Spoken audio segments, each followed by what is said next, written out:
Hadhrat Saheb has got a story around the 1930s, right? When I passed away in 1942, so 1920 somewhere. So, so one is a politician, right? Now, a politician, their main concern is their position, their status. That's the main concern. Everything else they can overlook, but their position and the status, that mustn't be compromised.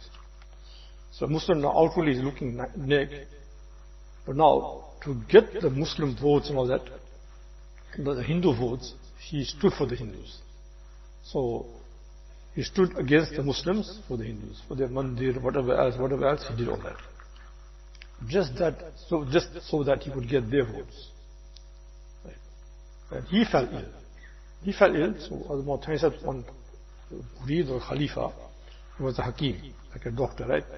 So he was in the area, and they asked him, please, if you could see our man here. He's in a very critical state. So the Hakim Sahib went in.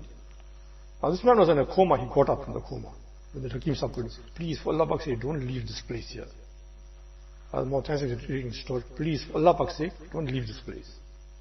So I guess what happened? He says, no, the Malaika came with a cage of fire, and they already warned me that this is where you're going to be in. We're taking you now. Now we're leaving because of this pious Hakim here. This pious Hakim here, we are just leaving here just because of his presence. But the moment he leaves, we're coming back to fetch you. See this whole cage of fire coming to take you into that.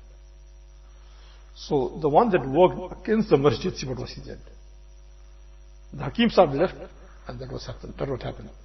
And after that, many people seen a dream that nobody will make any ISLAAM for him because he didn't die the right way. See that? So you stand for the masjid, you stood for Allah Ta'ala, you stood for His deen, Allah will never forget. In this age now, when everything is breaking apart and people are standing up, right? Sometimes someone is losing his reputation, he's losing everything else. But the cause that he stood up for, you understood? What was the cause he stood for? That in itself shows that his heart was in the right place. Alright, all of us have some mistakes here. Nobody is like a farishta. No person, no human being is a farishta besides Anbiya alayhi salam. But his heart was attached to the right place. So with the credit and the lessons that we can learn from these people here, really mustn't be forgotten. Talk about it.